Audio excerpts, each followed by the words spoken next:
저는 먼저 학습자 변인과 한국교육 분과의 사회를 맡게 된 한국외국어대학교 홍종명이라고 합니다. 네, 반갑습니다. 그 다른 세션도 이제 마찬가지겠지만 이제 시작하는 멘트들이 다 이제 비슷할 것 같긴 한데요. 이제 세계 한국어 대회라고 하는 굉장히 큰 대회에서 이렇게 참여할 수 있게 해주셔서 굉장히 이제 감사의 말씀을 드리고, 또 저뿐이 아니라 이 학습자 변인에서 굉장히 권위 있는 연구자 두 분을 모셔서 함께 얘기를 듣게 된 것도 굉장히 이제 감사한 마음입니다. 오늘 학습자 변인에 관련된 전반적인 얘기를 두 분의 전문가 선생님들과 같이 이제 나눌 텐데요. 오늘 다룬 내용들이 많은 현장에 도움이 되었으면 좋겠다는 생각입니다.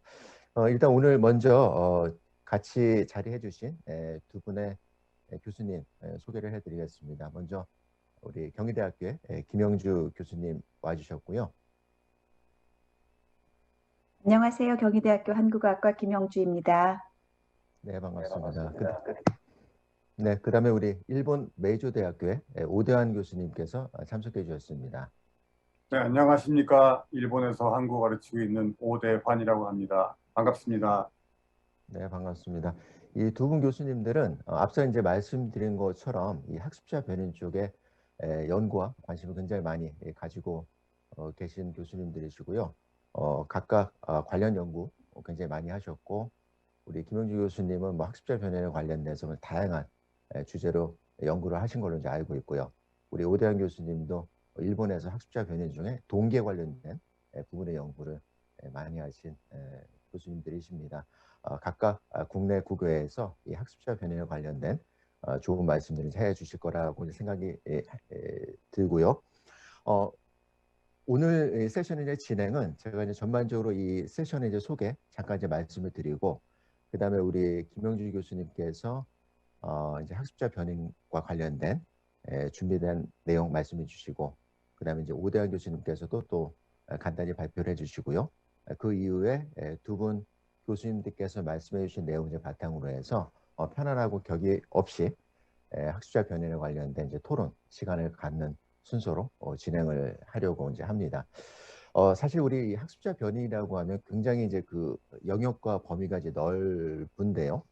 넓게 보면은 뭐 학습자들의 어떤 유형이라든지 그다음에 우리 크게 이제 인지적 요인하고 정의적 요인으로 나눠서 보통 구분을 이제 하죠. 인지적 요인에서는 뭐 전략이라든지 학습 전략, 그다음에 그 정의적 요인은 저희가 성격 요인이라고도 얘기하는 뭐 다양한 것들, 동기, 그다음에 언어 불안 을 비롯해서 여러 요소들을 저희가 이제 학습자 변인, 더 나아가서 이제 사회적 요인까지도 최근에 이제 포함해서 논의를 하고 있는 걸로 이제 알고 있습니다. 사실 이 학습자 변인이라는 거는 뭐 이 내용을 들으시는 분도 잘 아시겠지만 구성주의 시대로 넘어오면서부터 그 이전까지는 저희가 이제 교수 학습의 맥락을, 언어 교수 학습의 맥락을 어떻게 하면 이제 똑같이 해서 이제 제공을 해줄 것이냐. 그래서 이제 어느 정도 동일한 이제 성취를 갖기 위한 노력을 했었다고 하면은 구성주의 시대로 넘어오면서부터 결국에는 언어 학습과 습득의 성패는 학습자들의 개인적 요소에 있다라는 관점으로 넘어오게 되었죠. 그래서 우리 뭐 그 굿 랭귀지 러너라고 하는 성공적인 학습자 연구 이런 것들부터 시작을 해서 학습자 요인에 관련된 전반적인 논의의 단계가 이루어진 것으로 이제 알고 있습니다. 그러면서 최근에 와서는 다양한 이제 학습자들, 특히 이제 한국어 교육에서도 학습자의 층위와 범위가 이제 다양해지다 보니까 그들을 한 영역과 이제 그런 이제 맥락에서 아우르기보다는 개별적인 학습자 요인에 관련된 구체적인 접근이 훨씬 더 효율적이다는 관점에서 많은 관심을 갖고 있는 영역이 이 학습자 요인이라고 볼 수가 있겠고요. 그래서 이번에 세계 한국어 대회에서도 이 분과를 따로 만든 이유도 거기에 있지 않나 그렇게 이제 생각을 이제 합니다. 이러한 이제 맥락에서 학습자 요인에 관련된 여러 이제 연구들과 이제 접근들이 있었는데요.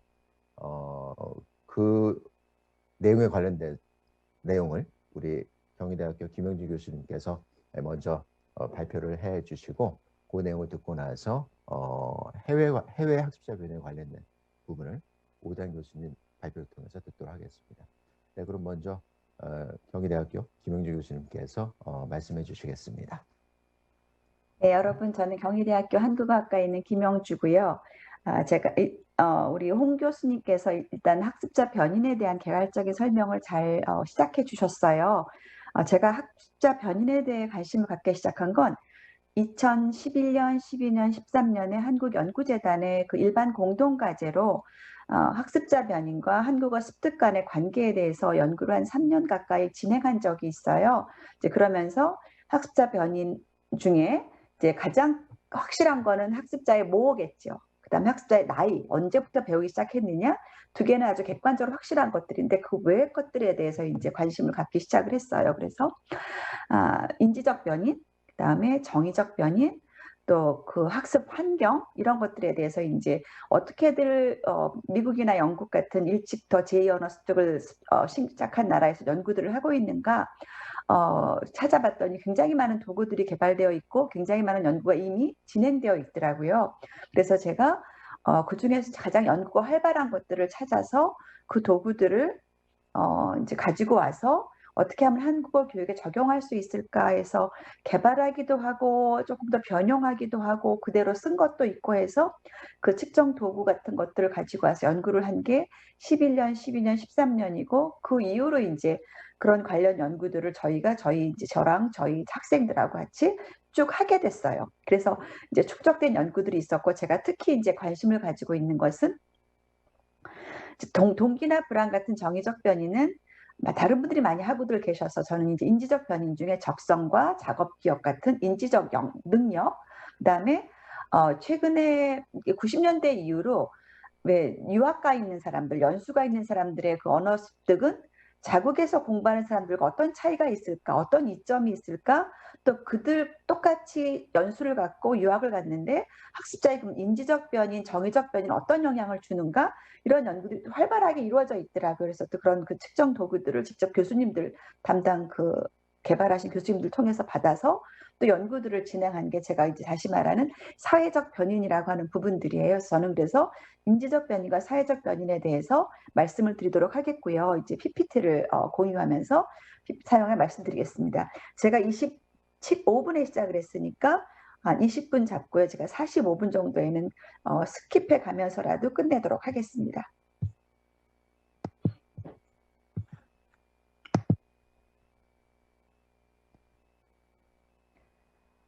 사실은 이 자료는 제가 몇 년 전에 어떤 학회에서 주제 특강하면서 학습자 변인에 대한 주제 특강하면서 정리한 자료인데 그때는 굉장히 양이 많았기 때문에 그 양을 상당 부분 3분의 1 이상으로 축소해서 다시 PPT를 한번 만들어 봤습니다. 그래서 그걸 활용하도록 하겠습니다. 제가 발표할 내용은 제2 언어 습득과 한국어 습득과 학습자 변인, 인지적 사회적 변인을 중심으로입니다. 목차는 이런 순서로 갈 것이고요. 서론부터 보자면 학습자 변인이 그러니까 인간으로서 타고난 성격이라든지 불안 정도라든지 또 관심 있어 하는 거라든지 지능이라든지 적성이라든지 학습 성향, 전략 이런 것들이 굉장히 많이 이미 내비되어 있죠. 그렇죠? 가지고 있죠. 그리고 또 그 사람이 또 어느 환경, 즉 뭐 유학가 있는 환경인지 자국인지라는 그런 그 사회적 변인, 얼마나 사람들을 많이 만나는가, 얼마나 목표를 많이 듣는가, 만나는가, 얼마나 교수님의 강의가 이 학생과 맞아서 말을 많이 하게 하는가, 습득에 용이하게 하는가 이런 굉장히 많은 변인들이 이제 작용을 하겠죠. 그래서 저는 이 중에서도 이제 인지적 요인과 사회적 요인을 중심으로 하겠습니다. 학습자 변이는 왜 연구가 되어지냐면 아까 우리 홍 교수님 말씀하신 것처럼 구성주의 시대 이래로 학습자들은 개별적이구나. 이 사람들은 각각의 습득 정도를 달리해서 배우는구나라는 그런 인식을 갖게 됐고 그것이 결국은 그들의 중간 언어의 차이를 갖고 오고 그들의 성취도의 차이를 갖고 오고 나아가서는 숙달도의 차이를 가지고 오는구나라는 그 개인차 발생에 대해서 관심을 갖게 되었어요. 그래서 모든 외적 공통 조건 하에서도 똑같이 영어 수업에서 같은 시간에 같은 교재로 같은 교사한테 배우는데도 학습자 간 성취 정도의 차이를 만들어내고 중간 언어의 고유한 특성을 결정짓는 요인들이 무엇일까 해서 그런 것들을 꾸준히 개발하고 찾고 하다 보니 지금까지 그 학습자 변인 연구의 결과가 된 것이라고 이제 보입니다. 먼저 인지적 변인에 대해서 말씀을 드리겠는데, 인지적 변인은 크게 적성과 작업 기억, 수행 기능이라고 하는데, 수행 기능은 이제 심리 언어, 인지과학에서는 이제 적성 통틀어서, 적성이라고 하는 게 언어만이 아니라 이 사람이 무언가를 배울 준비가 되어 있는 상태, 그 능력, 적합성 이런 것들을 다 통틀어서 적성이라고 얘기를 하고 있고, 그중에서 언어와 관련된 걸 언어 적성이라고 얘기를 하고 있고, 언어 적성 안에 작업 기억과 수행 기능을 다 포함시키는 이런 식으로 연구가 진행되고 있더라고요. 인지과학 쪽에서는. 그래서 아마 이제 앞으로는 그렇게 더 가지 않을까 싶어요. 그래서 나누어서 보도록 하겠습니다. 일단은 자, 이렇게 해서 이게 로버트, 제가 이걸 슬라이드 쇼로 바꿔볼게요. 한번.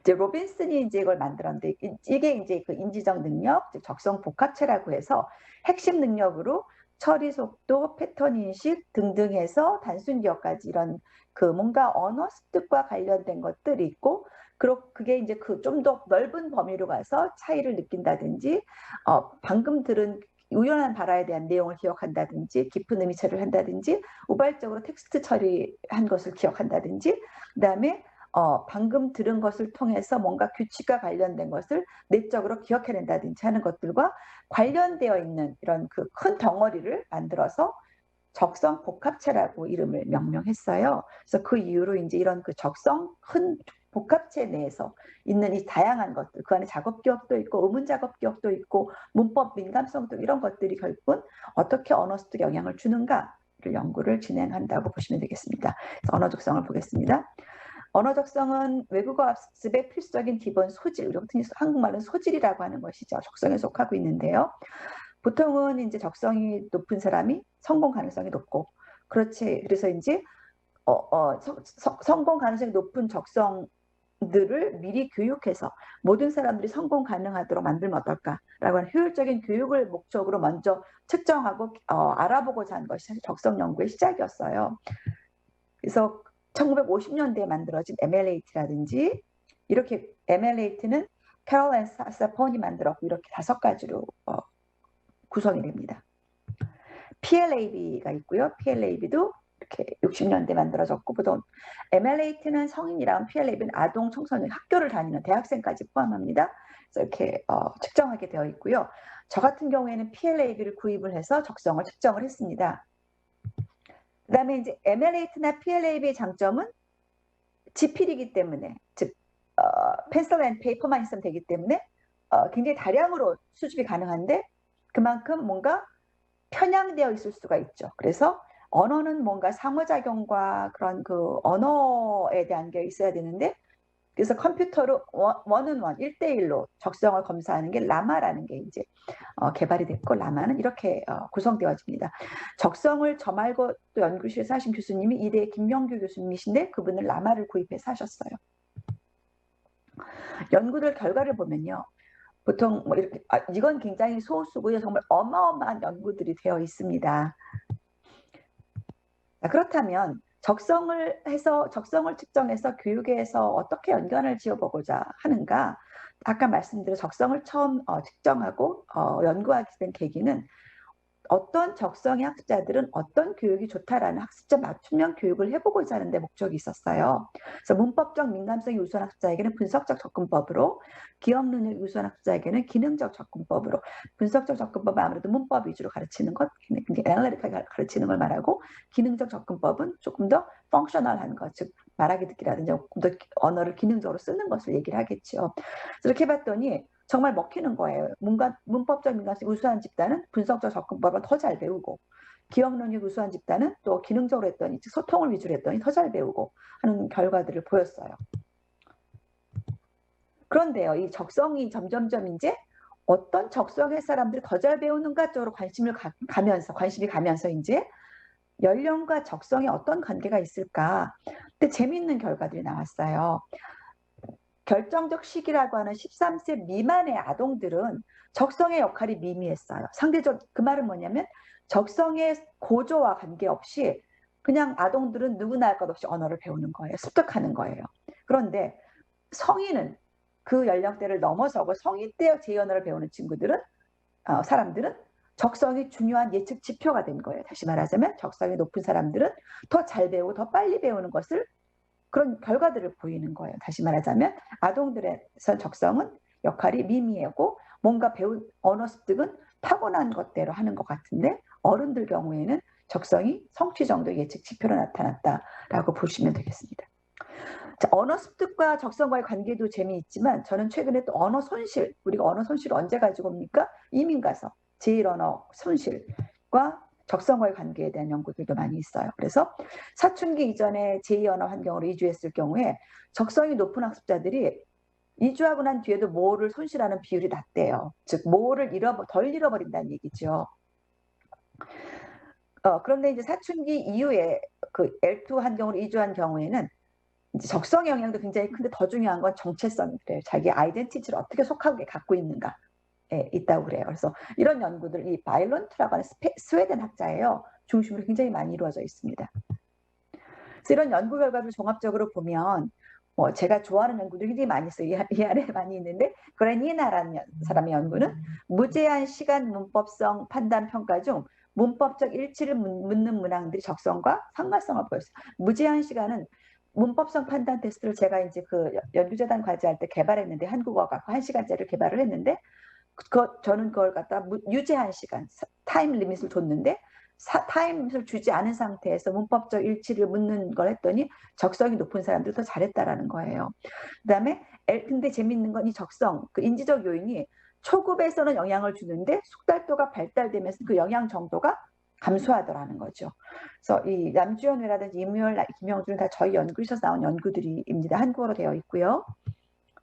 자, 적성에 대한 그 기초적인 그 기본이 그렇다면 작업기억은 무엇인가? 워킹 메모리와 롱텀 메모리와 숏텀 메모리를 얘기를 하면서 워킹 메모리를 단순 기억의 숏텀 기억, 그 단기 기억의 일부분으로 얘기를 하는데요. 그게 뭐냐면 작업 기억은 지금 당장 처리하고 있는 정보 처리와 기억의 그 양이 어느 정도인가? 얼마나 많이 지금 나한테 들어오고 있는 정보에 대한 처리와 기억을 할 수 있는가를 측정하는 것이에요. 그래서 정보가 들어오면 시각, 청각, 이런 후각 이런 정보들이 들어오겠죠. 그럼 잠깐 감각 저장소를 통했다가 단기 기억으로 들어오는데 단기 기억에 들어오는 모든 것들이 저희가 주의 집중을 갖고 있지는 않아요. 단기 기억 중에서 주의 집중을 갖고 있는 그 일부 것들을 작업 기억 속에서 그 처리를 하고 그걸 저장할 것인지 튕겨버릴 것인지를 결정을 하죠. 그래서 그 부분이 이제 작업 기억이라고 하는 부분입니다. 작업 기억은 보통 말할 때 이런 그 메들리 이런 그림으로 얘기를 합니다. 그래서 작업 기억을 측정하는 방법들이 여러 가지가 있고요. 저는 그 중에서 연산폭 과제를 사용해서 제가 만들었고요. 저희 연구실에서 연산폭 과제는 단어가 쭉 나오다가 단어 나오면서 수식이 나와요. 그러면 수식을 통해서 yes, no를 판단을 해요. 그러면 그러고 난 다음에 몇 가지 단어가 지나고 난 다음에 그 단어를 기억하게 하는 거예요. 자, 단어를 듣고 수식을 판단하다 보면 두 가지를 처리하는 거잖아요. 그 가운데서 또 3개에서 9개 정도 지나고 난 다음에 몇 개를 기억하는데 측정하는 그런 방식으로 연산폭 과제를 전 작업기억 측정 도구로 개발했는데 그거 외에도 이런 것들이 있습니다. 저희가 프로시딩스에 준 내용들 다 포함되어 있으므로 제가 읽는 건 생략하겠습니다. 이게 저희가 만든 이제 작업기억 그 연산폭 과제예요. 이렇게 해서 답이 맞는지 틀린 yes, no를 체크하게 돼 있어요. 근데 yes, no를 체크해도 맞고 틀린 걸 계산하진 않았어요, 저희가. 그냥 그 주의 집중만 분산시키기 위한 것이었죠. 그다음에 방 나오고 그다음에 또 다른 게 나오고 한국어. 그래서 초급에 아주 쉬운 단어들이 쭉 나와요. 그런 다음에 일정 기간 지나고 난 다음에 일정 시간 몇 개가 지나고 난 다음에 기억해서 말하라고 해요. 기억해서 말하라고 할 때도 차례대로 말하게 하셔, 거꾸로 말하게 하셔, 그냥 무작위로 여러 가지 방법들이 있어요. 그렇죠? 이제 이걸 저희가 중국인 학습자, 일본인 학습자, 미국인 학습자, 프랑스인 학습자로 대상으로 실험을 했기 때문에 그걸 다 각각의 언어로 만든 것을 보여줍니다. 그다음에 시각 작업 기억까지는 이런 거예요. 바로 전 화면에서 이런 걸 봤습니다. 그 다음 화면에서 이걸 다 채워넣게 하는 겁니다. 이거는 공간 작업기죠. 이 노란 작업이 자꾸만 변합니다. 그러면 그거를 어디에 있는지 기억했다가 그걸 찍어줘야 됩니다. 이런 다양한 것을 통해 작업 기억을 측정을 해서 작업 기억 정도를 말을 하는데, 그러면서 봤더니 굉장히 많은 것들과 작업 기억 간의 관계를 보였고, 작업 기억이 결과적으로는 제2 언어 습득 영향을 주고 성공 정도를 예측할 수 있다라고 얘기를 하고 있습니다. 그래서 그런 연구 결과들을 쭉 보면 뭐 이건 정말 시쳇말로 세 발의 피 정도 같은 거 굉장히 많은 연구들이 축적되어 있습니다. 네, 넘어가겠습니다. 그럼 이제 집행 기능이라고 하는 건 작업 기억이 속해 있고 작업 기억 플러스 인지적인 유연성까지 포함되어 있는 그런 조금 더 넓은 영역이고, 제가 최근에 인지과학 쪽 교수님들과 같이 두 번째 공동 과제를 수행하고 있는데, 거기서는 집행 기능을 이제 측정을 합니다. 그래서 그 수행 기능은 정보를 통제하고 처리하고 기억하는 데 필수적인 인지적 처리 기능을 말하고, 작업 기억도 들어가 있고 억제, 뭔가를 하려면 다른 정보가 튀어오르고 기억이 튀어오르면 억제해야 되겠죠. 그렇죠? 한국어와 영어 이중언어 하자예요. 영어를 말하고 싶으면 한국어가 약간 튀어올라와요. 그럼 한국어는 억제해야 되겠죠. 억제, 작업 기억, 인지적 유연성, 또 쉬프팅도 잘해야 되겠죠. 그런 그런 뭐 스위칭 같은 것도 잘해야 되겠죠. 금방 영어 했다가 또 한국어 했다 이런 식. 그런 그 세 가지 핵심 기능으로 구성이 되고 있고, 더 근본적인 인지 능력을 측정하는 것으로 인정받고 있어요. 수행 기능이. 수행 기능을 측정하는 방법으로 대충 그 링크에텔이 이렇게 많은 링크에텔 어떤 연구를 했냐면, 영어를 무지 잘하는 사람들이 어떤 차이로 인해서 어떤 그 인지적 능력으로 인해서 영어를 그렇게 무지 잘하는가. 그래서 무지 잘한다는 건 토픽의 6급보다 더 잘하는 걸 얘기합니다. 그러니까 정말 잘하는 사람들, 거짓 모호하자 수준으로 습득한 사람들. 그랬더니 이렇게 다 측정을 했더니 그중에서 어떤 게 더 영향을 주더라는 걸 연구를 한 결과들이고요. 문자법 측정 도구는 이렇게 쭉쭉쭉 나온 거에서 뭐가 나는지 체크하게 하는 거고요. 단어쌍은 이렇게 전혀 모르는 단어가 나와요. 머니는 알고 있지만 옆에 지라브는 머니라고 인공어를 갖다 붙인 거예요. 그러면 그게 어떤 건지. 타이핑도 우리가 모르는 단어죠. 인공어예요. 근데 뭔가 같은 짝을 맺어준 다음에 그게 뭔지 이런 식으로 물어보는 겁니다.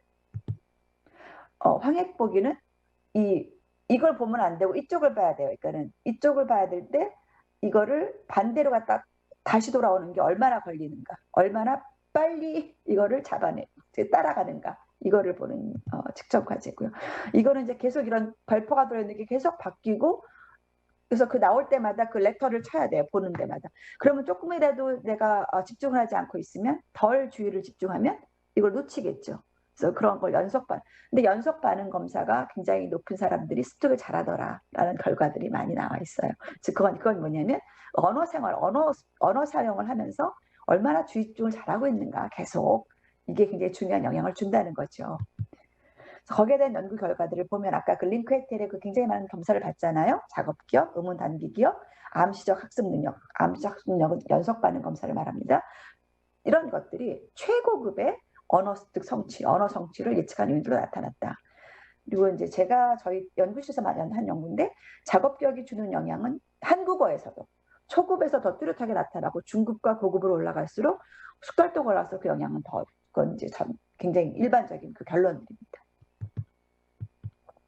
한국어 교육 분야 연구들은 이런 것들이 있는데요. 이런 것들도 결국은 선생님 시간이 얼마나 됐죠? 제가 지금 곧 끝나야 아직 한 2, 3분 정도 시간 있습니다, 선생님. 네. 천천히 하셔도 됩니다. 사회적 변인으로 가겠습니다. 사회적 변인은 이제 유학 환경과 자국 환경에서의 차이인데, 당연히 유학 환경이 더 유리한 점들이 많겠죠. 그럼 유학 환경이 어떤 점들이 유리한가라는 결과들을 보고자 이제 그런 유학하면은 이렇게 보통 에세이 스터디 어브로드 환경이라고 합니다. 이런 점에서 굉장히 좋다고 얘기를 해요. 그리고 특히 유학 갔을 때는 중고급 단계 가는 게 더 좋다라는 얘기가 나와 있고요. 이런 많은 연구 결과들이 있는데, 그럼 유학 갔을 때 생활이 유학만 가면 좋은 건 아니잖아요. 그럼 유학 갔을 때 생활이 어떠했는가를 측정하는 그런 측정 도구들을 만든 게 LCP와 사지크라고 하는 겁니다. LCP는 얼마나 많이 목표를 접촉하는가, 사지크는 사회적 상호작용, 사람 만나고 활동하는 게 얼마나 많이 있는가를 보는 것입니다. 그래서 LCP는 이렇게 설문이 돼 있고, 사지크는 이렇게 돼 있고, 이건 한국어로 번역해서 제가 가지고 있습니다. 이런 연구 결과들을 봤더니요, 이런 다양한 이런 연구에서는 학습자의 인지적 변인, 사회적 변인들을 다 측정을 해서 자국과 그러니까 유학 환경에서도 인지적 변인이 영향을 주는가, 어떤 것이 영향을 주는가. 그래서 뭐 의문적 단기 기억이 언어 입력에 대한 기억과 또 규칙 학습과 긴밀한 관련이 있다라는 연구 결과가 나온 것들도 있고요. 또 동기지수, 통합적 동기가 높은 사람들이 또 교실 밖에서 훨씬 더 활발하게 상호작용을 하더라.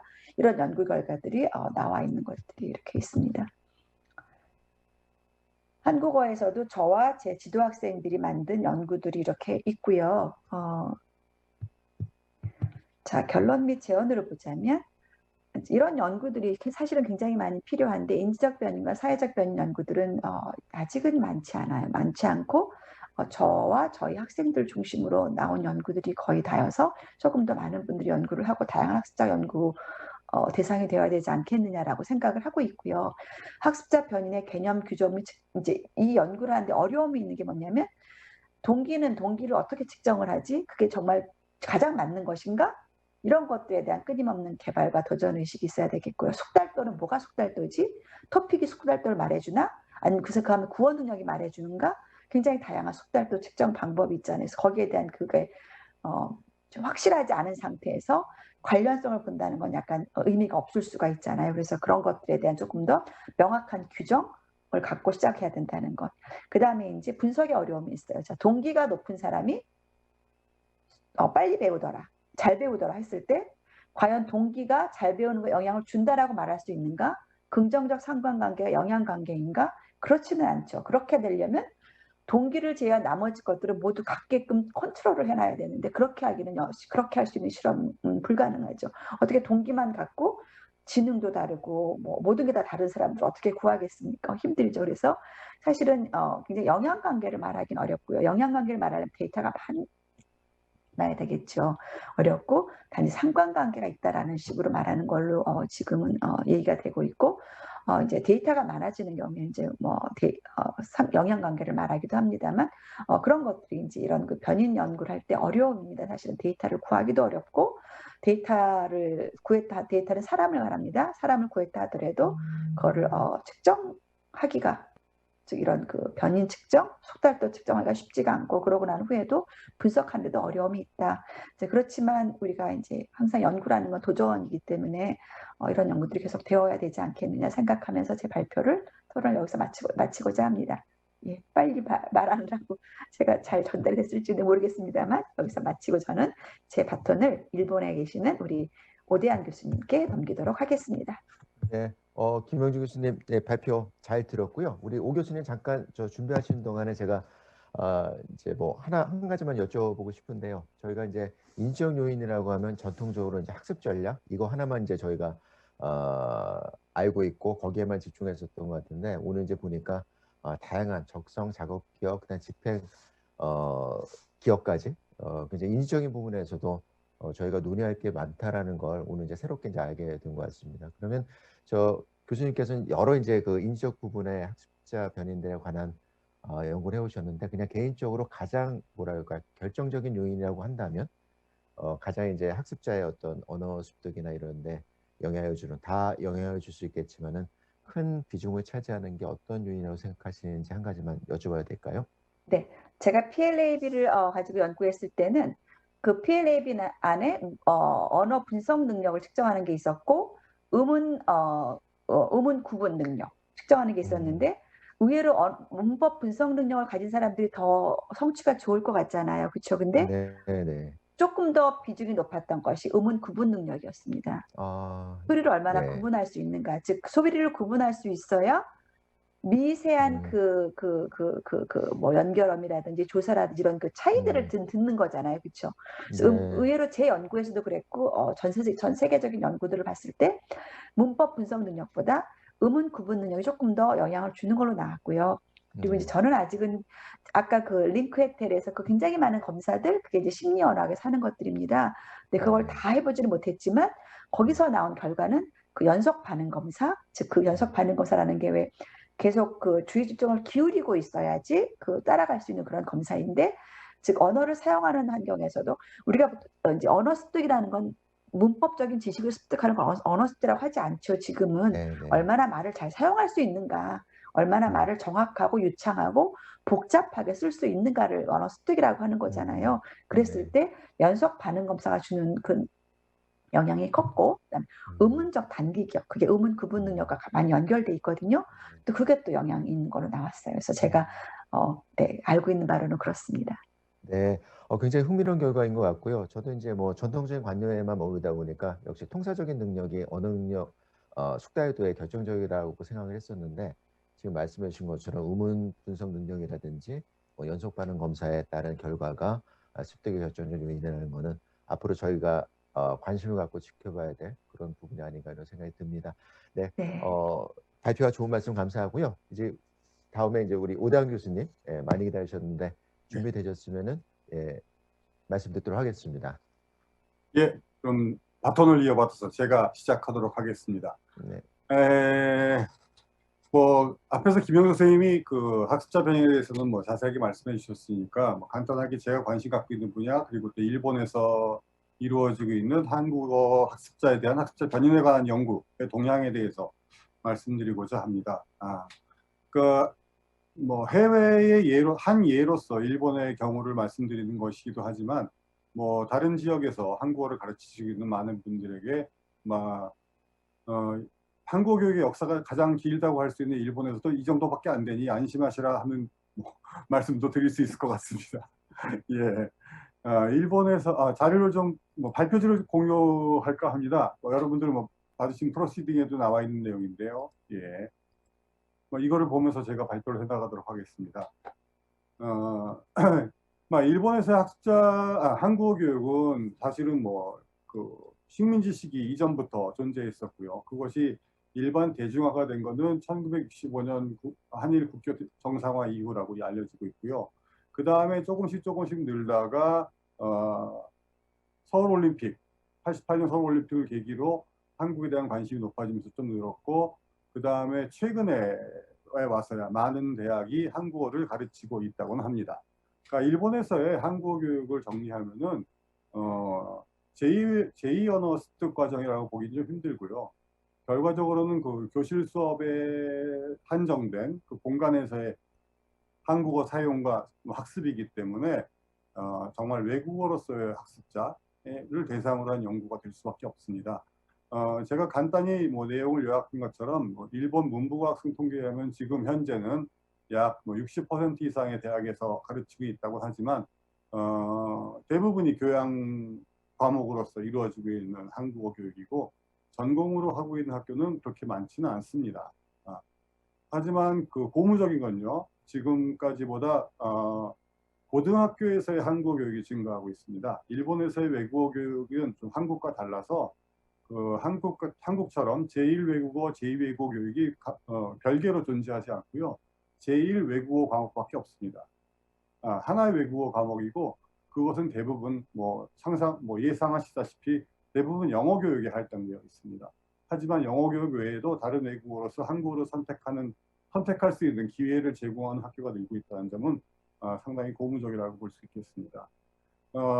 일본에서의 한국어가 발달하는 과정에서 1990년대까지만 하더라도 각 학교의 한국어 교육은 클래스를 개설할 수 있는 거가 항상 문제였어요. 학습자가 모이지 않으면 클래스를 개설할 수 없기 때문에 학습자 요인에 대한 연구라기보다는 어떻게 보면 그 단위를, 그러니까 여기서 일본에서 학점을 단위라고 하는데 단위 취득을 목적으로 한 학생을 많이 접하게 되는 상황이었거든요. 하지만 이게 2002년에 그 한일 월드컵을 같이 개최하게 되면서 또 한국의 문화가 일본에 알려지기 시작하면서부터 학습자가 다양해지고 학습자의 요구가, 니즈가 다양하다는 걸 알게 되면서부터 그 한국어의 학습자 변인에 대해서도 관심을 갖게 되었습니다. 최초의 연구라고 할 수 있는 것은 오고시 2003년도 동경대학교의 교수 선생님인데, 동경대학교의 학생들을 대상으로 조사를 했습니다. 학습 동기나 관심 분야, 한국어에 대한 인상 등등 이 학생들이 왜 한국어를 배우는지에 대해서 조사를 했고요. 그 다음에 그 연관해서 2005년도에 다시 한번 발표를 하셨는데, 그 몇 년 뒤에 똑같은 분야에 대해서 학생들이 어떻게 생각이 달라졌는가를 알아보는 연구를 했습니다. 그 다음에 조금씩 연구가 등장하면서부터 논의가 되다가 2014년 이후에 이르러서야 조금 더 활발한 연구가 등장하게 되었습니다. 하지만 대부분의 연구가 자기가 담당하고 있는 뭐 클래스라든지 그 강의를 담당하고 있는 학교로 제한되어서 그다지 그 폭넓은 학습자를 대상으로 한 연구라고 보기 힘들었고요.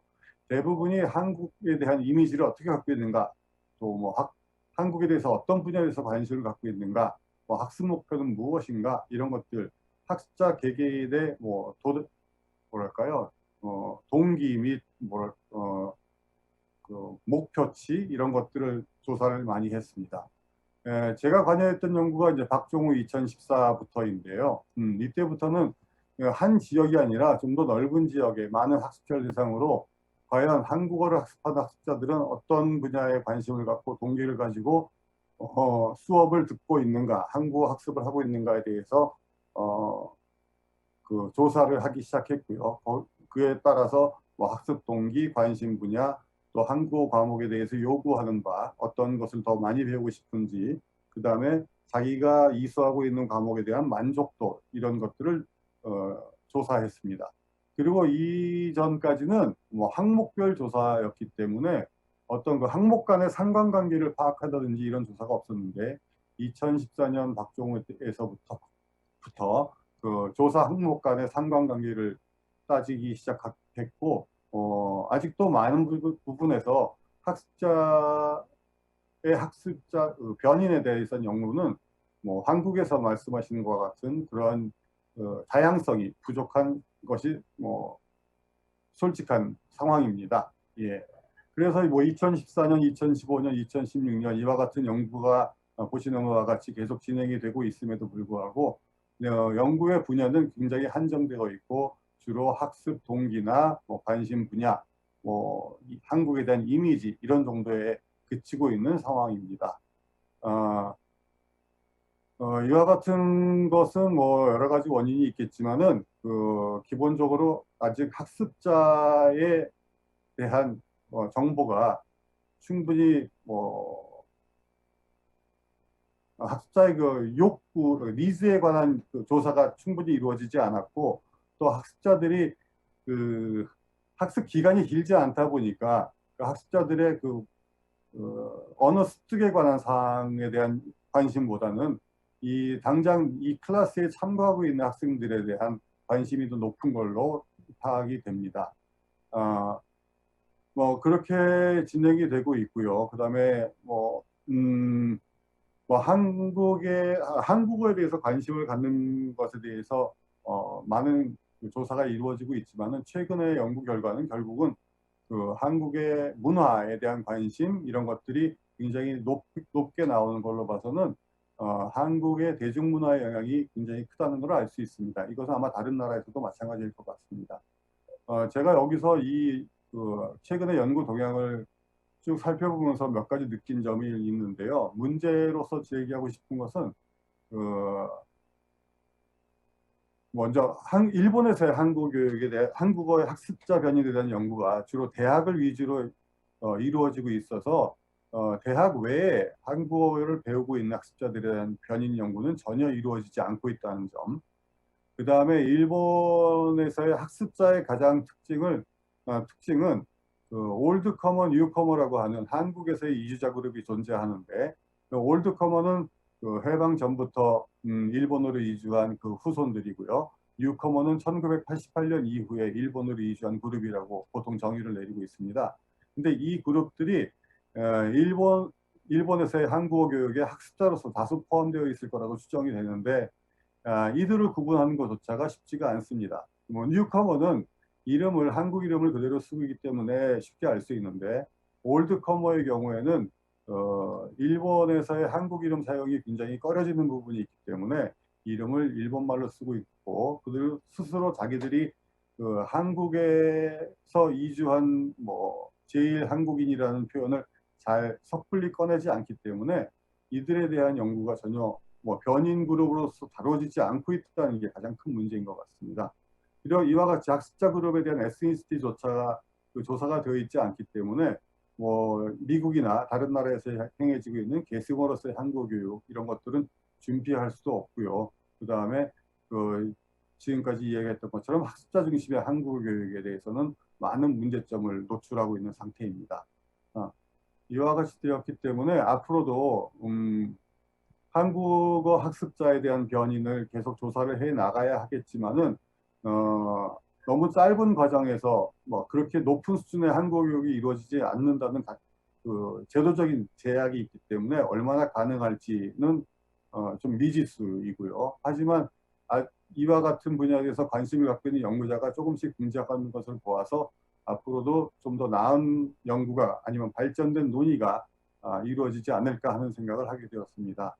아까도 말씀드렸지만 학교 안에서의 한국어 학습자만을 대상을 하고 있는데 최근에 이나가와 선생이 발표한 논문에 의하면은 트위터를 이용한 조사였는데 그 트위터에서 한국어를 배운다고 응답자가 학교에서 배우는 사람은 겨우 8%에 지나지 않았고 많은 사람들이 학교 밖에 존재하고 있다는 것이 알려졌습니다.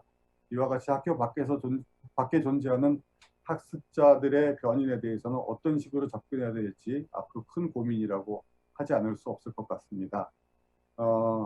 아까 김영주 선생님께서 말씀하신 것 중에서 여러 가지 인지적인 부분에 대해서 말씀하셨는데 일본에서는 아직 그 분야에 대해서는 전혀 논의가 이루어지지 않고 있고 앞으로 젊은 연구자들이 등장해서 그와 같은 분야에 대해서 관심을 가지고 논의를 시작했으면 좋겠다는 바람을 가지고 있습니다. 발표가 짧습니다만 여기서 마치도록 하겠습니다. 감사합니다. 네, 우리 오대영 교수님 말씀 잘 들었습니다. 저 오 교수님한테 제가 이제 질문 하나 드리고 그 이후에는 우리 저 두 분 교수님께서 네. 편안하게 논의하고 싶으신 내용 질문해 주시고 대답해 주시고 이렇게 해주시면 좋겠는데 김영주 교수님께서 먼저 질문을 같이 논의하고 싶으신 것을 준비해 주시면 좋을 것 같고요. 그 시간에 제가 오대영 교수님한테 하나 여쭤보고 싶은 게 있는데요. 제가 이제 오 교수님의 이제 발표 내용 결국에는 우리가 해외에서 이제 한국 교육에서 학습자 변인에 관련된 논의를 할 때 그 국가의 이제 원어민 화자들이 학습할 때에 어떤 학습자 집단의 층에 따른 학습자 변인에 관련된 연구가 필요하다는 말씀과 함께 그다음에 이제 저희 나라에 또 우리나라에 비교해서 이제 생각하면은 이제 이주민 대상의 이제 한국어 교육 같은 아까 이제 올드커머, 뉴커머 이제 말씀해 주신 것처럼요. 그렇게 이제 현지에서 거주하는 이제 교포들 혹은 후손들에 관련된 한국 교육에서 학습자 변화에 관련된 문제 두 가지로 이제 생각을 할 수가 있을 것 같은데요. 제가 이제 한 가지 궁금한 거는 아까 이제 올드커머, 뉴커머 이제 말씀하셨는데 뉴커머가 1988년 이후에 이제 이주한 그러한 그 학습자 집단 하나의 이제 집단이라고 하면은 제 그냥 개인적인 생각에는 모르는 가운데서 개인적인 생각에는 최근에 이제 일본인들의 한국 학습 하는 학습자 집단들은 그 3세, 4세 이제 한국인 후손 중에서도요. 이 뉴커머의 범주에 포함되지 않을 또 정체성을 갖고 있는 집단도 나타나지 않았을까 이런 생각이 들거든요. 혹시 거기에 대해서는 어떻게 생각하세요?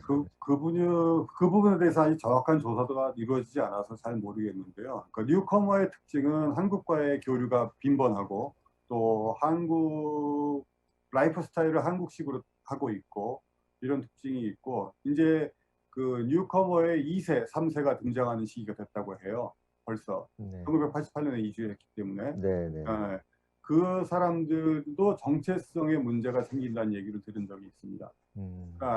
자기가 한국 국적이고 한국 이름을 쓰고 한국말을 하고 있지만은 한국에 갔을 때 친밀감도 없을 뿐더러 일본에서도 뭔가 잘 동화되지 못하고 있다는 점에서 한국어를 하고 있지만 어떤 정체성의 위기가 오기 시작한다는 얘기를 들은 적이 있어서 네. 앞으로 향후가 되면은 올드커머 문제처럼 뉴커머 안에서도 뉴커머의 3세, 4세의 경우에는 동일한 문제가 생기지 않을까 하는 생각이 듭니다. 그러니까 네. 한국어 학습자 집단에 많이 들어와 있진 못해요. 그러니까 그 뉴커머 같은 경우는 사실 대학에서 마련된 그 강의는 정말 초급 기초 과목이기 때문에 뉴커머들이 만약에 수강 신청을 하면은 저 같은 경우는 전부 되돌려 보내거든요. 너희들은 너희들이 배울 수 있는 내용이 아니다고 너무 언어 능력의 차이가 있기 때문에 앞으로 이제 그 사람들을 위한 클래스가 따로 준비될 필요가 있지만 일본에서는 그렇게 친절하게 많은 다양한 클래스를 만들어 주고 줄 수 있는 사정은 아닙니다. 예. 네. 오늘 그러면 뭐 그 해외 예 말씀하십시오, 김현희 교수님. 뉴커머의 2세, 3세들이 앞으로는 계승어 학습자가 될 수 있겠네요. 그러면 아마도 일본에서는 네네네. 계승어 네. 학습자가 없다 그러셨잖아요. 예. 그렇죠? 그러니까 개성 학습자가 아니라 개성 학습이라는 개념 자체가 개념 존재하지 자체가 없다 그러셨잖아요. 네. 네. 아마 일본이 그 전형적인 이민 국가가 아니기 때문에 나타나는 현상 같기도 하고요. 오늘 이제 해외 사례로 일본의 사례만 저희가 이제 들었지만은 결국엔 다른 한인들이 이주한 국가들의 일반적인 현상일 수도 있다는 생각이 들어서 네네. 일본에서 어떤 사례 연구라든지 그런 것들이 다른 국가에도 적용되어서 네. 이제 활용될 수 있을 것 같다는 생각이 들어서요. 후속 연구들이 많이 있으면 좋겠다는 생각이 네, 들었습니다. 그렇게 되길 바라겠습니다. 네네. 자, 그럼 우리 김원주 교수님 오늘 이제 네. 논의해 주신 것 중에서 혹시 그 토론하고 싶으신 내용이 네. 있으시면 어떤 것이 있을까요? 저도 올드커머와 뉴커머가 관심이 있어요. 사실은 저도 이제 그 올드커머들이 한국어를 쓸 텐데, 그렇죠? 네네. 그러면 어떤 식의 한국어를 쓸까? 그러니까 고려인들이 한국어를 쓰지만 고려인식의 한국어가 있잖아요. 그 뭔가 그런 걸 우리가 그 뭐 피진 같은 걸로 볼 수가 있을까? 이렇게 약간 이렇게 따로 나온 그런 파생어 같은 개념으로. 근데 어떤 특징을 보이는가도 궁금하지만 또 어떠한 변인들이 그 올드커머들이 뭐를 유지하게 하는가? 어떠한 환경이 뭐를 유지하게 하고 또 뭐를 더 능숙하게 말하게 하는가? 이런 것들도 연구가 되어지면 좋겠다라는 생각을 했어요. 사실은 옛날부터 사실은 해봤어요. 제가 올드커머나 그 고려인들의 그 한국어의 그 특징은 뭘까? 발음은 어떨까? 발음도 분명히 일본어화된 발음들을 할 텐데, 그럼 그 한국어 발음이 어떤 것들에서 일본어 발음들과 연구가 되어 있는지 안 되는 조사해 본 적은 없습니다. 근데 그런 것들도 관심이 있을 것 같고, 앞으로 이제 뉴커머 2세, 3세가 들어온다면 미국처럼 미국 대학들은 거의 그 계승어 학습자를 대상으로 반을 따로 개설하고 있거든요. 계승어 학습자들은 문법이나 읽기 쓰기는 약하지만 말하기가 그러니까 그 구어적인 능력이 또 있기 때문에 그런 식의 아마 이제 그 접근도 일본에서 일어나지 않을까라는 생각을 해봤어요. 그래서 그래서 올드커머들에 대한 그 연구들이 어떤 게 되어지고 있는지 또 어떻게 되고 아까 그런 변인들이 주는 영향들 어떤 게 있을까요? 네, 한국어 교육에서는 올드커머에 대한 연구는 거의 없고요. 왜냐하면 올드커머라는 학습자 자체를 그룹핑하기가 너무 힘들어요. 네, 기본적으로 학교에서 학습자 개개인에게 너는 혹시 제일 한국인이니? 이런 질문조차 할 수가 없기 때문에 그런 질문을 하는 게 벌써 차별적이라고 인식되고 있어서 여러분들이 이런 말씀 드리면 좀 그렇지만 최근에 그 일본에서 상영된 나이키 광고에 화제가 됐던 걸 알고 계신지 모르겠지만 그 차별이라는 문제가 있거든요. 예.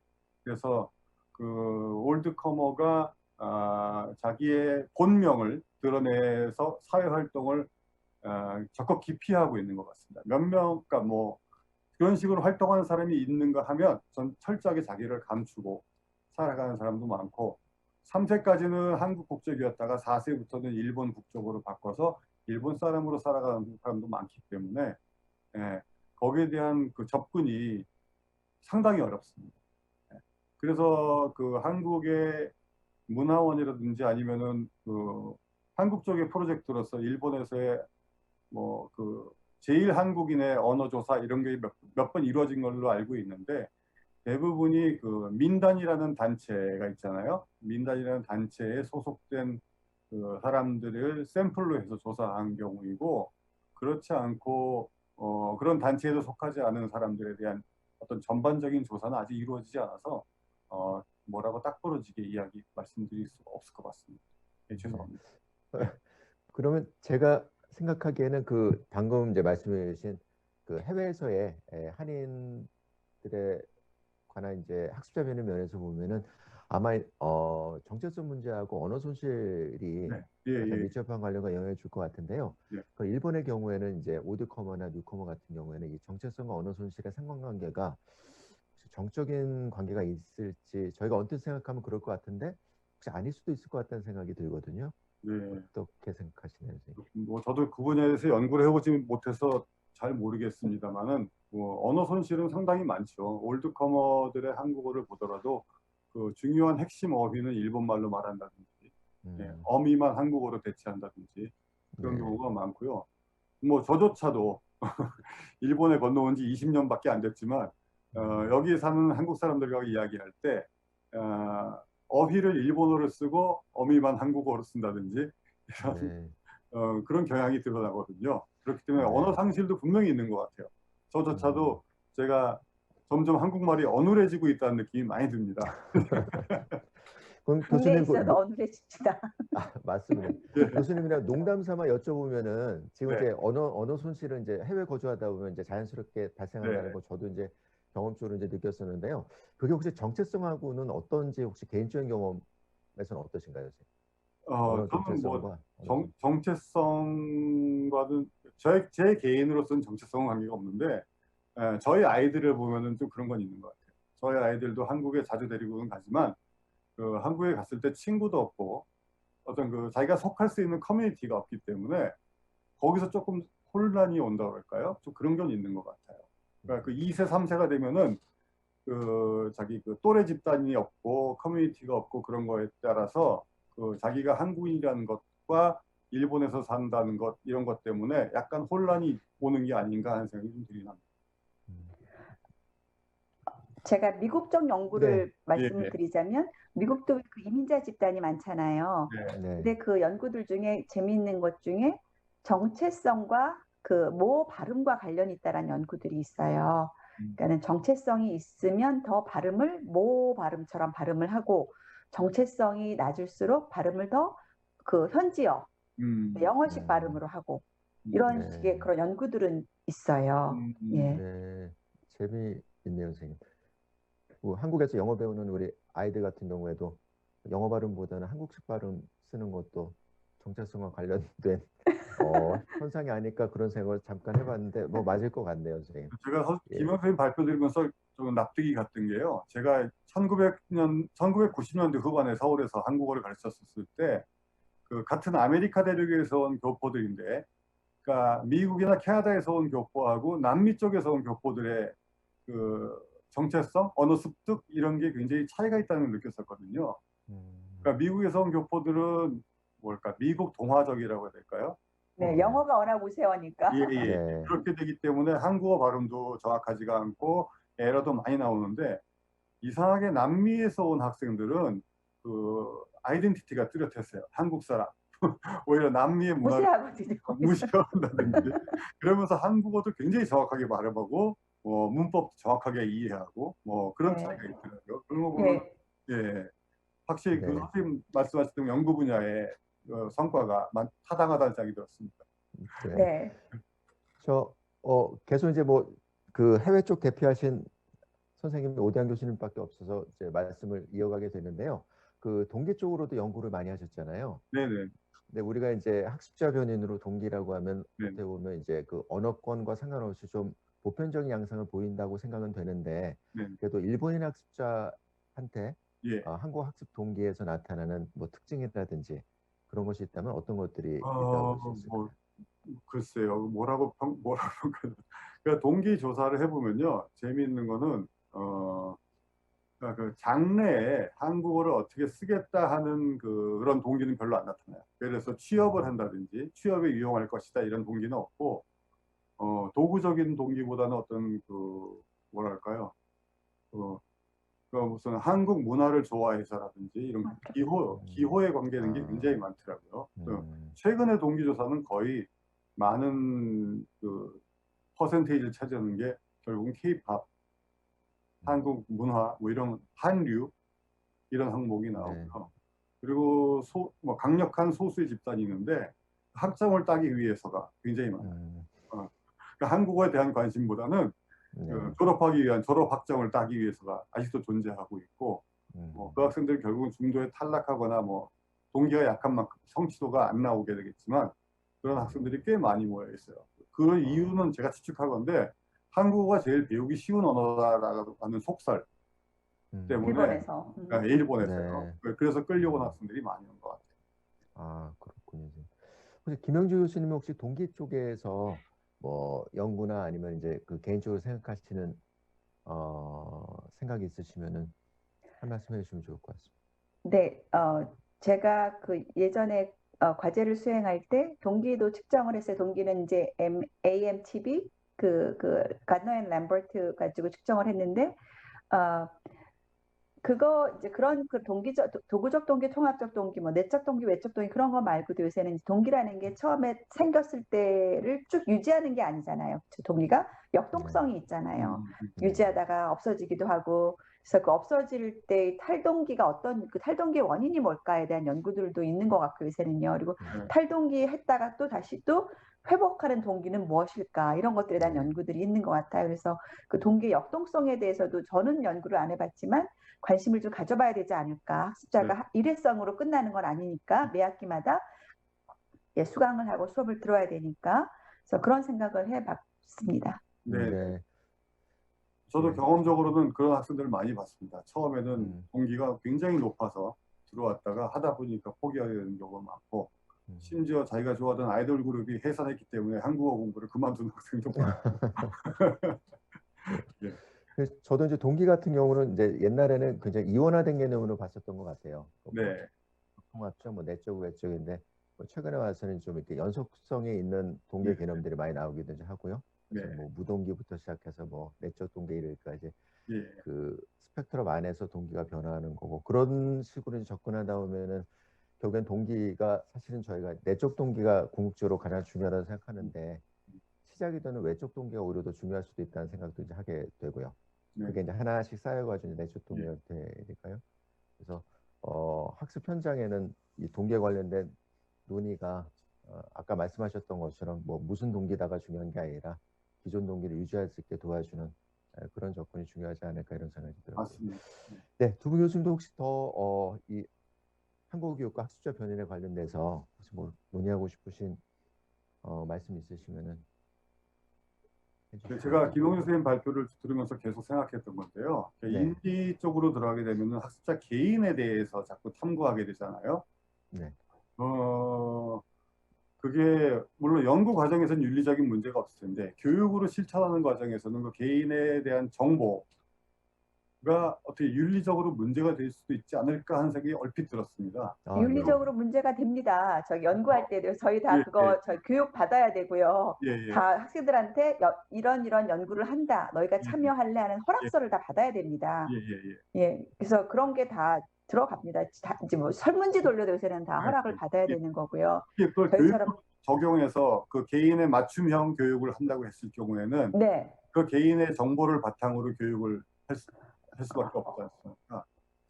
그래서 이제 그런 많은 습득 교재에서 권하는 게 뭐냐면 교사가 하나의 교수 방법 가지고 쭉 하기보다는 학습자가 여러 집단이 섞여 있을 수 있으니 교수 방법을 몇 가지를 순회해라라고 보통 이제 그래서 뭐 음악도 좀 써보고 분석도 좀 써보고 그다음에 뭐 움직이는 것도 좀 써보고 해서 여러 가지를 그 적용하라라고 보통 권합니다. 그래서 교재들에서는 그래서 학습 스타일 같은 경우에도 하나만 있는 사람들은 없고 또 네. 학습자가 다 다르잖아요. 그래서 그렇게 권하고 있는 걸로 알고 있습니다. 제가 한 가지 또 말씀드리고 싶은 게 교사가 사실은 수업 시간에 교사의 능력으로 바꿀 수 있는 게 학습자의 동기라고 생각을 합니다.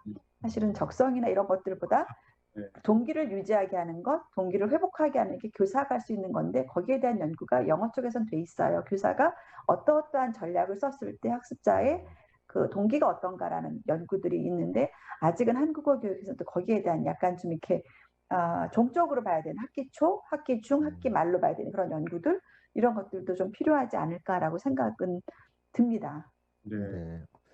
저 아까 오대환 교수님이 이제 말씀해 주신 거 저도 들으니까 굉장히 중요한 뭐 이슈라고도 생각이 드는데요. 사실 이제 우리가 학습자 변이를 굉장히 학술적인 관점에서 접근하다 보니까 연구의 어떤 결과나 적용하는 방법 쪽에 초점을 맞추지 그 연구 과정에서 나타나는 개별 학습자들의 어떤 변인을 알게 되고 그것을 통해서 이제 평가하는 부분들에 관한 것들 이런 부분들이 굉장히 또 중요한 부분이 될 수 있을 것 같다는 생각을 할 할 수 이제 있겠고요. 그래서 그 생각을 하니까 김영주 교수님한테도 여쭤보고 싶은 게 그동안 이제 이 인지적 관점에서 변인 연구를 많이 하셨을 텐데 이 연구하시는 과정에서 나타난 결과를 통해서 어떤 이제 그 피실험자에 관한 뭐랄까요 인상이나 평가나 이런 것들이 있을 수 있지 않을까 이런 생각이 들거든요. 아, 그렇진 않고요. 저희가 보통은 받을 때는 1대1로 받지만 이렇게 다 무기명 처리가 되기 때문에 누구의 결과인지 모르고요. 원하는 경우에 저희가 학습자들한테 미리 말해서 원하는 경우에는 알려줍니다. 근데 보통 동양권 아이들은 교육을 굉장히 잘 받아서 그런지 이런 그 테스트 하는데 되게 강합니다. 결과가 더 잘 나와요. 그래서 그렇게 뭐 이렇게 놀랄 만한 결과가 나오는 애가 없었고 오히려 제가 한번 아이들이 하도 원해갖고 제 수업 시간에 그 적성 평가를 해본 적이 있어요. 만점자가 나오는 거예요. 네, 어휴. 그 정도로 한국 애들이 똑똑합니다. 그러니까 그게 저거 네. 자체가 한국에서 그냥 일반적으로 좋다는 대학에서 쓰기에는 조금 변별력이 떨어질 수도 있지만, 네, 그런 의미도 되긴 하겠지만, 네, 그렇게 이상하게 나온 미국에선 있었습니다. 이상하게 나온 결과가 있는데 한국에서는 없었어요. 네. 그 이제 연구나 이제 실험 과정에서 나타난 결과에 이제 연구자분들의 기본적인 윤리 의식 이런 걸로 해소가 될 수 있을 것 같은데 계속 이제 드는 생각 중에 하나 만약 현장에 적용한다고 하면은 우리가 이제 정의적 요인 같은 경우에는 뭐 동기가 높다 낮다 학습 불안이 있다 없다 정도지만은 이 인지적 요인 같은 경우에는 작업기억 용량이 적네 많네 뭐냐면 기억력에서 강하네 이런 식으로 판별이 되면 우리가 갖고 있는 어떤 교육적인 선입관 이런 것들이 현장에 자꾸 적용될 수도 있지 않을까 라는 생각도 이제 해봤는데 거기에 대해서는 어떻게 생각하시는지요, 두 분 선생님? 처음에 적성 같은 경우는 이제 어떤 유형의 학습자를 만나서 어떻게 교육하면 좋을지를 목적으로 했지만 지금의 적성 작업기억 연구는 어떤 유형의 사람, 어떤 특징을 갖고 있는 사람들이 더 습득을 잘하는가로 연구를 하는 거기 때문에 작업기억 용량이 낮고 높은 것의 차이가 그 실험으로 끝나는 것이지 교육 현장으로 가지고 노출되는 게 없습니다. 그러니까는 항상 저희가 그걸 할 때 그러니까는 그 결과에 대한 노출은 없습니다. 그럼 만약에 선생님 어떤 이제 학습자한테 이제 인지적인 맥락에서 교육적인 접근을 하려면은 그 학습자의 인지적인 뭐랄까요 수준 이런 걸 알아야 되지 않을까요? 그러면 이제 말씀하셨던 뭐 작업 기억이라든지 뭐 집행 기억 이런 것들의 수준이 파악이 필요하고 그게 이제 학습자들을 처음부터 이제 뭐랄까요 규정 지어 버릴 수 있는 그런 또 한계도 있지 않을까 이런 생각이 들어서 질문을 드렸던 건데요. 네, 어떠세요? 그렇게까지 할 필요는 없을 것 같습니다. 제 생각에는. 근데 물론 똑똑한 애들만 모아갖고 교육하면 진짜 좋겠죠. 막 작업기억 만점짜리 돼갖고 교육하면은 성과가 진짜 쭉쭉 나타나긴 하겠지만 보통 일반적으로 숙달도에 따라서 배치고사를 하잖아요. 그렇죠? 배치하잖아요. 그러면 다 어느 정도 수준에 있는 사람들이 오히려 저는 제가 제 경험으로 그런 그 작업기억 그런 것보다요. 제 기억에는 교육을 어떻게 받았느냐가 되게 중요한 것 같아요. 그러니까는 일본이나 대만이나 홍콩 친구들은 교육을 굉장히 저희랑 똑같이 받았기 때문에 교육할 때 일반 학습에 몰입하는 게 비슷한데 동남아에서 온 친구들 아직 그 정도로 여유 있는 교육을 안 받아본 거예요. 경쟁력이 있는. 그래서 그럴 때 조금 차이를 느끼는 얘네들 어떻게 이렇게 더 경쟁력 있는 그런 교육에 들어오게 할까? 한국서는 시험 볼 때 굉장히 치열하잖아요. 중간고사, 기말 시험 볼 때. 조금 느슨하게 공부하는 것 같은 느낌을 받을 때 그런 것들을 오히려 저는 그런 그 나라의 문화, 그 나라의 그런 그 교육열 이런 것들이 좀 영향을 주는 게 아닌가라는 생각도 들어요. 네.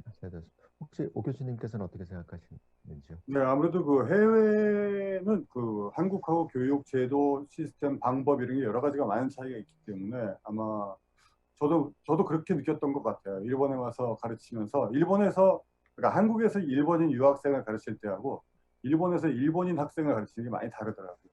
그러니까 유학생은 어느 정도 열의를 가지고서 한국으로 가서 공부하는 학생이고 일본에서 한국어를 배운 학생들은 그냥 어떤 그 흐름에 따라서 온 학생이기 때문에 물론 그 안에서 유학을 꿈꾸고서 열심히 하는 학생들도 있지만 그렇지 않은 학생들이 분명히 있거든요. 그런 경우를 봤을 때에는 모든 일본인 학생들은 뭐 한국하고 비슷하게 열의를 갖고 공부한다고 일반화하기는 좀 어려울 것 같고 혹시 그 개인의 욕망, 욕구, 동기 이런 것들도 이제 선생님 평가하신 부분에서도 좀 논의의 대상이 되어야 되지 않을까 하는 생각이 잠깐 들었습니다. 네.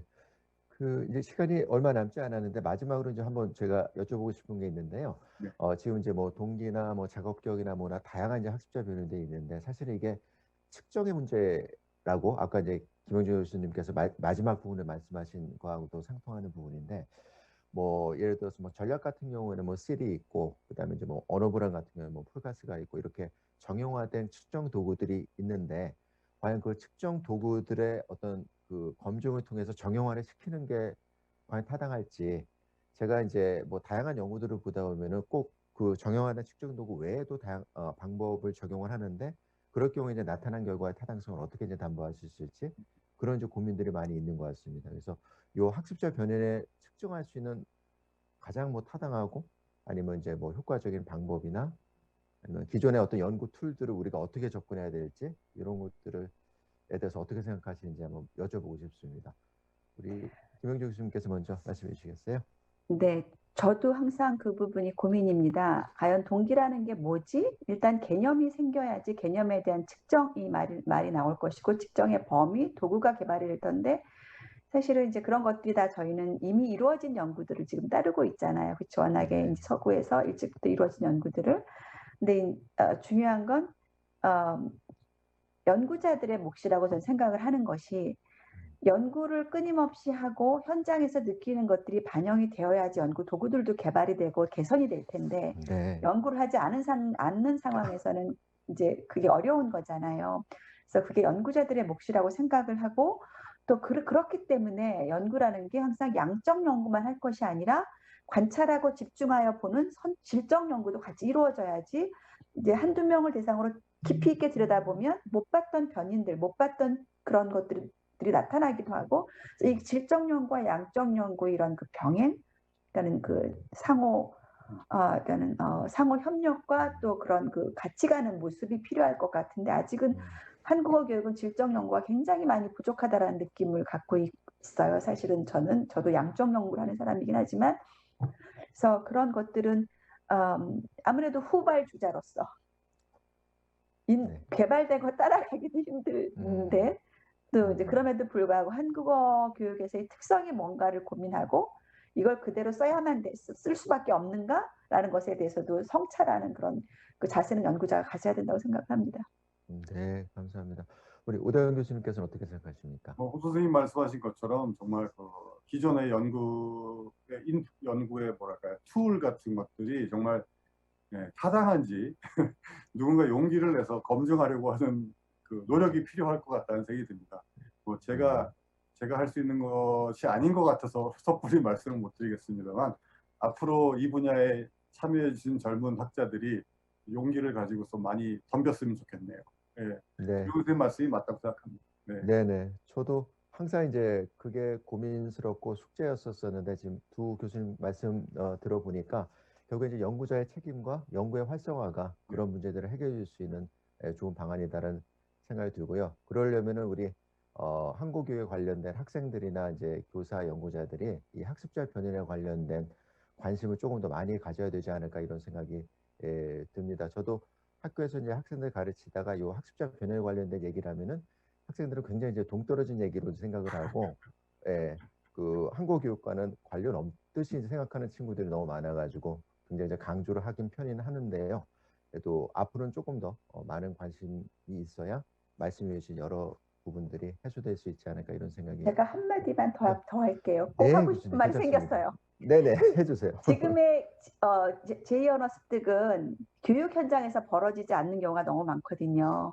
아까 우리 오 교수님 말씀하신 것처럼 교실에서 배우는 친구들은 10%도 안 되고 다 제각각 알아서 SNS를 통해서 매스미디어를 통해서 배우고 있잖아요. 그러면 학습자 변인 연구가 굉장히 중요해진 시대가 된 거예요. 사실은 교사의 역할이 굉장히 줄어들고 학습자 스스로의 역할이 굉장히 높아진 시대가 됐잖아요.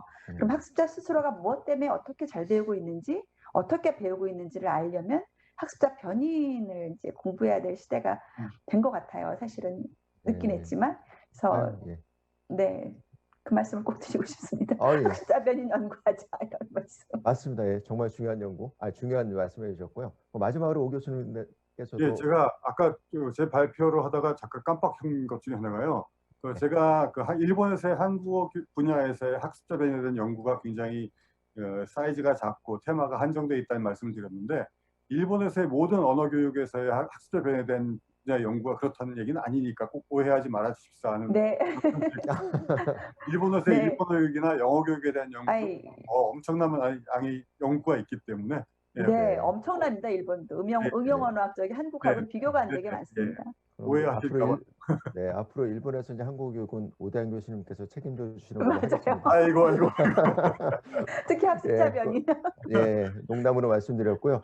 네, 오늘 이제 긴 시간 동안 두 교수님도 정말로 이제 중요한 얘기, 흥미로운 말씀 해주셔서 제가 개인적으로 굉장히 많이 얻어가는 그런 시간이었던 것 같고요. 네, 저야말로 오늘 즐거웠습니다. 네. 아예 아닙니다. 오늘 참석해 주셔서 감사하고 좋은 말씀 해주셔서 감사합니다. 저희 세션 이제 시간 됐으니까 여기서 마무리하도록 하겠습니다. 두 분 교수님들 다시 한번 감사드리겠습니다. 수고 고맙습니다. 많으셨습니다. 수고 감사합니다. 네, 감사합니다. 감사합니다. 수고 많으셨습니다. 네. 네.